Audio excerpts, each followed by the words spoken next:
প্রশ্ন এসেছে যে আল্লাহু আল্লাহু জিকির করা যাবে কিনা, প্রশ্ন আসছে না যে আল্লাহু আল্লাহু জিকির করা যাবে কিনা। এই কিছুদিন আগে আপনাদের এলাকায় ওয়াজ গেছে, এক বক্তা বলছে যে আল্লাহু আল্লাহু জিকির করে কিনা। বেটা তুমি তো, আমার মনে হয় আল্লাহু আল্লাহু জিকির যদি করা না যায়, এই কথা যদি তুমি বলো, আমার তো মনে হয় তোমার ঈমানই নাই।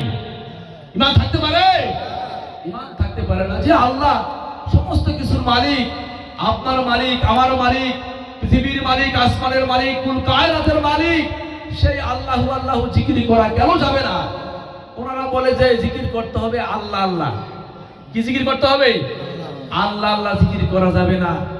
আল্লাহ আল্লাহ জিকির করা যাবে, কিন্তু আল্লাহু আল্লাহু জিকির করা যাবে না। আল্লাহু আল্লাহু জিকির করা কেন করা যাবে না? জিকির করা যাবে কি যাবে না? আল্লাহু আল্লাহু জিকির করা যাবে, আল্লাহ আল্লাহ জিকির করাও যাবে, আল্লাহু আল্লাহু জিকির করাও যাবে। যেমন সূরা ইখলাসের ভিতরে প্রথম আয়াতে আছে কুল হুয়াল্লাহু আহাদ আল্লাহুস সামাদ। এই যে কুল হুয়াল্লাহু বললাম, আল্লাহু শব্দ আছে কিনা? এখানে কি আল্লাহ বলা হয়েছে না আল্লাহু বলা হয়েছে? আল্লাহু বলা হয়েছে। তাহলে আল্লাহু বলা, আল্লাহু বলে জিকির করার কোরআন শরীফে দলিল আছে কিনা? আছে। এবার আসে, আমরা আয়াতুল কুরসি পড়ি না? আয়াতুল কুরসি বুঝেন তো? আয়াতুল কুরসি আমরা জানি না? আয়াতুল কুরসির প্রথমেই কি আল্লাহু শব্দ আছে? আল্লাহু লা ইলাহা ইল্লাহু আছে কিনা? আয়াতুল কুরসির প্রথমেই যে আল্লাহ শব্দ আছে, এই আল্লাহ শব্দকে কি আমরা আল্লাহ বলি না আল্লাহু বলি? আল্লাহু বলি। তাহলে বোঝা গেল যে আল্লাহু শব্দ দিয়া জিকির করা যাবে, আল্লাহু উচ্চারণ কোরআন শরীফে করতে হয়। এরপরে আরো আসুন, আল্লাহু ওয়ালিউল্লাযিনা আমানু ইখরিজুহুম মিনাজ যুলুমাতি ইলান নূর। আল্লাহ হলেন আল্লাহর ওলিদের সঙ্গী। আল্লাহ পাক আল্লাহর ওলিদেরকে অন্ধকার সমূহ থেকে বের করে আলোর পথে নিয়ে যান। সুবহানাল্লাহ। তাহলে এই আয়াতের প্রথমেও কি আছে? আল্লাহু শব্দ আছে কিনা? তাহলে আল্লাহু শব্দ দিয়ে জিকির করা যাবে। দলিল কোথায়? কোরআনে। এরকম যে কোনো বিষয়, আপনি তরিকতের বিষয় প্রশ্ন করবে, আমরা ইনশাআল্লাহ উত্তর দিতে পারবো। উত্তর দিতে কি আমরা সক্ষম হব না ব্যর্থ হব? সক্ষম হব ইনশাআল্লাহ। বলে যে মাজারে যাওয়া যাবে না। মাজারে যাওয়া যাবে না কেন? মাজার জিয়ারত করা হলো সুন্নাত।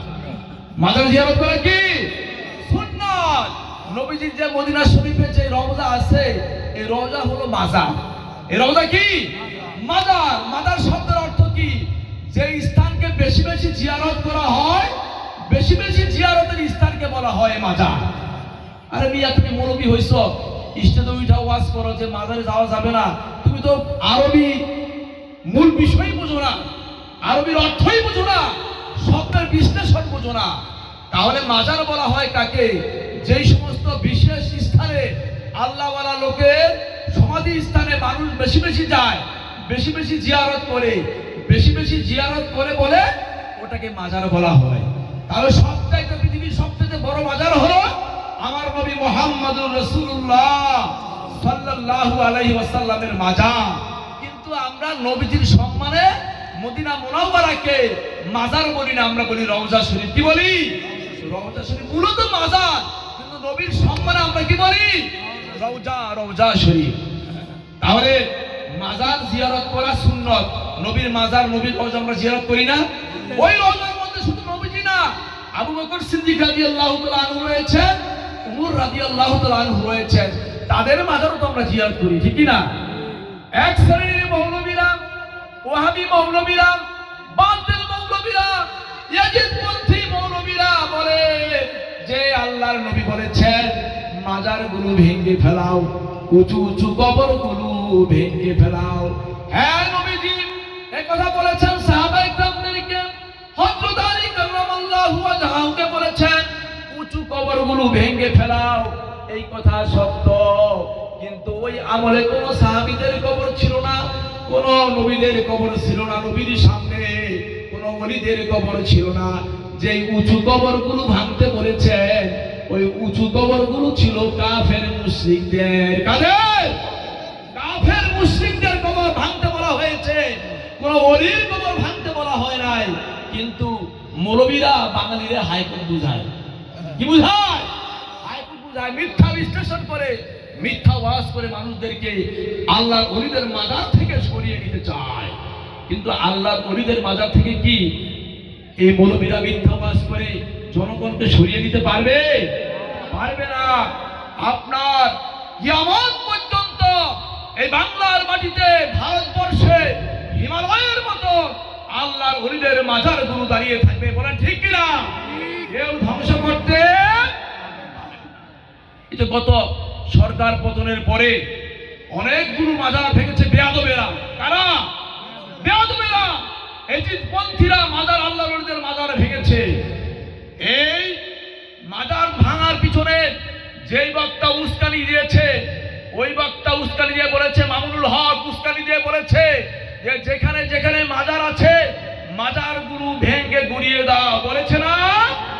মামুনুল হক বলেছে মাজারগুলো ভেঙে গুড়িয়ে দাও, আগুন লাগিয়ে শেষ করে দাও। এই কথা বলেছে। মামুনুল হকের উস্কানিতে এদেশের মানুষেরা, কওমি পন্থীরা আল্লাহর ওলিদের মাজার ভেঙেছে।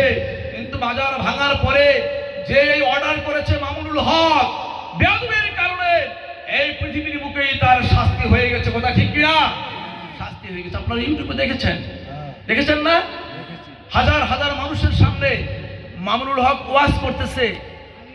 ওই মুহূর্তে অন্য একজন প্রবীণ বক্তা, এক প্রবীণ মুরব্বী আয়সা, এই বিভিন্ন কারণে, লম্বা কথা আমি বলবো না, এই ভিডিওর কারণে, ছবি তোলার কারণে, এটাই কেন্দ্র করে অন্য এক মুরব্বী বক্তা হাজার হাজার মানুষের সামনে মামুনুল হকের গালে একটি থাপ্পড় না, দুটি থাপ্পড় দিয়েছে। কথা সত্য কিনা?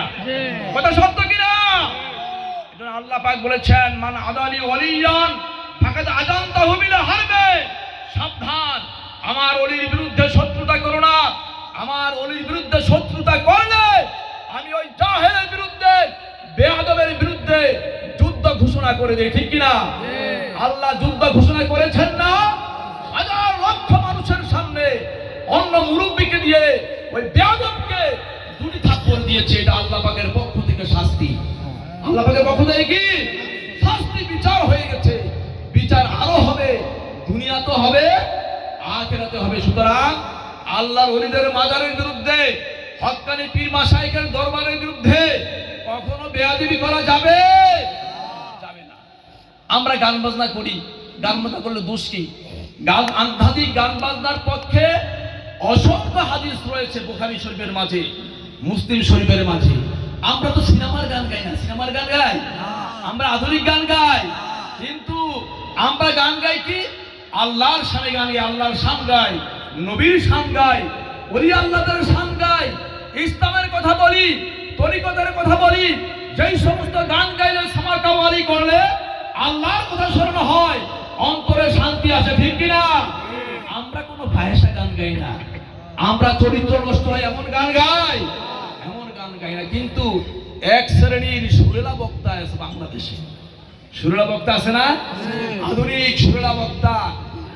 এক ঘন্টা ওয়াজ করলে 2 লাখ টাকা দেওয়া লাগে, 3 লাখ টাকা দেওয়া লাগে। আছে কিনা? সুর দিয়ে ওয়াজ করে, মনে হয় বড় শিল্পী আসছে, বড় বয়াতি আসছে। আবার কিছু কিছু মানুষ আছে সুরের পাগল। গান শুনতে ভালো লাগে না, ওয়াজের সুর শুনতে ভালো লাগে। তো সুর যদি হারামি হয়, তাহলে তুমি সুর দাও কোন ওয়াজের মাঝে? সুর কেন দাও? দেখবেন এক শ্রেণীর বক্তা আছে, ওই যে মিজানুর রহমান আজহারি, আমির হামজা, তারিক মনোয়ার, এরকম সুরেলা বক্তা আরো অনেক আছে। এরা বলে যে গান গাওয়া যাবে না, গান বাজনা হারাম। কিন্তু ওই শ্রেণীর বক্তাগুলি এত গান গায়, গান মুখস্থ করে। আগে বাড়িতে কি করে? মুখস্থ করে করে বাজনা সহ গান মুখস্থ করে কি করে? আধুনিক গান, ছায়াছবি গান, হিন্দি গান, পপ সঙ্গীত, ভাটিয়ালি, উজান ভাটি, ইংলিশ গান, ডিস্কো গান, হলিউডের গান, বলিউডের গান, সব গান মিউজিক সহ মুখস্থ কইরা এরপরে স্টেজে আসে।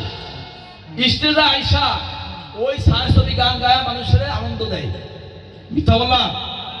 ছায়াছবি গান শোনায়, আধুনিক গান শোনায়, হিন্দি গান শোনায়। ওই গানগুলো তো শোনায়, আবার ওই গানের অনুসরণে অনুকরণে অন্য গান বানায় বানায় শোনায়, ঠিক কিনা? আমার প্রশ্ন হলো, উনি যদি একটি স্টেজে বসে বসে গান শোনায় মানুষদেরকে, হিন্দি গানের সুরে গান শোনায়, ছায়াছবি গানের সুরে গান শোনায়, উনি যদি এই শিল্পীদের গান বাড়িতে চুপে চুপে প্র্যাকটিস না করতো, গান না শুনতো, তাহলে মঞ্চে আইসা স্টেজে আইসা কি এই গানগুলো গাইতে পারতো? তাহলে বোঝা গেল ওনারও হারাম গান শোনে। এবং কথা বলেন না, ওনারা কি হারাম গান শুনে, নাজায়েজ গান শুনে, নাজায়েজ গান ওনারা শুনে মানুষদেরকে শোনায়। আর আমরা তো নাজায়েজ গান শুনি না, আমরা জায়েজ গান শুনি। কি গান শুনি? জায়েজ গান শুনি। এই গানের পক্ষে অনেক দলিল রয়েছে, কোরআন হাদিসের মাঝে অনেক দলিল রয়েছে। আমি কথা লম্বা করব না, আপনাদের ধৈর্যচ্যুতি ঘটবে, আমরা মিলাদ করে দিব। আর আরেকটা কথা বলি, আপনারা এই এলাকায় যত ওয়াজ কোরআন ওয়াজ হয়, এমন বক্তা আনবেন যেই বক্তা হক্কানি বক্তা, যেই বক্তা মিলাদের বিরুদ্ধে কথা বলবে না, কিয়ামের বিরুদ্ধে কথা বলবে না, মাজারের বিরুদ্ধে কথা বলবে না, বায়াতের বিরুদ্ধে কথা বলবে না, জিকিরের বিরুদ্ধে কথা বলবে না, উসিলার বিরুদ্ধে কথা বলবে না। এই সমস্ত ভালো সুন্নি বক্তা আনবেন। কোন বক্তা আনবেন? সুন্নি বক্তা আনবেন না ওয়াহাবি বক্তা আনবেন? সুন্নি বক্তা আনবেন না ওয়াহাবি বক্তা আনবেন? সুন্নি বক্তা আনতে হবে। আর আপনারা ওয়াহাবি বক্তা নিয়ে আসেন, মাজারের বিরুদ্ধে কথা বলে, ওলি আল্লাহর বিরুদ্ধে কথা বলে, নবীর সম্মানের বিরুদ্ধে কথা বলে, জিকিরের বিরুদ্ধে কথা বলে। আমি মনে করব এই জন্য আপনারা কিছু দায়ী আছেন, দায়ী কিনা? আরে বাবা, ওয়াজের লোকানে বক্তা আনে, বক্তা আনার আগে আপনারা চিন্তা ভাবনা করবেন যে এই বক্তাটা কেমন হবে, ভালো না খারাপ। সব বক্তা কি ভালো? আবার ওয়াজে আপনারা টাকা পয়সা দেন, দেন না? আপনারা টাকা পয়সা দেন, আপনাদের টাকা পয়সা নিয়ে ওয়াজে বক্তা আনে, আর ওই বক্তা আপনাদের বিরুদ্ধে কথা বলে, ঠিক না? খাল কাইটা কুমির আনে, খাল কাইটা কুমির আনা যাবে যাবে না। খবরদার, আগামীতে এই দেশে এই অঞ্চলে কোন বক্তা যদি তরিকতের বিরুদ্ধে কথা বলে, নবীর সম্মানের বিরুদ্ধে কথা বলে, ওলি আল্লাহদের মাজারের বিরুদ্ধে কথা বলে, উসিলার বিরুদ্ধে কথা বলে, বায়াতের বিরুদ্ধে কথা বলে, ব্যঙ্গ করে, তাহলে আমরা আগের থেকে প্রস্তুত থাকব। আমরা কঠোরভাবে এর জবাব দিতে চেষ্টা করব ইনশাআল্লাহ। মনে থাকবে তো? প্রস্তুত থাকতে হবে। কোন বাটপার বক্তা, বেয়াদব বক্তা এই দেশে ওয়াজ করতে দেয়া হবে না, মনে যেন থাকে। প্রস্তুত থাকবেন ইনশাআল্লাহ। এতে যদি আমাদের জিহাদ করতে হয়, আমরা জিহাদ করব, ঠিক কি না? মরতে হয় ইনশাআল্লাহ মরব, কিন্তু অন্যায় কথা বলতে দেয়া হবে না। মসজিদে গিয়ে আপনি দিনের দাওয়াত দেন, ভালো, আলহামদুলিল্লাহ, ওয়াজ করেন, কথা বলেন, জিকির করেন, কিন্তু মসজিদে ঘুমাসা যাবে না। ঘুমাসা যাবে? মসজিদে ঘুমাসা যাবে না। ঘুম আসলে বাহিরে তাবু খাটায় ঘুমাসে। কারণ ইয়াং ছেলেরা আসে, যদি ঘুমাসে মসজিদে, অনেক বৃদ্ধ মানুষ আছে, ওজন আছে,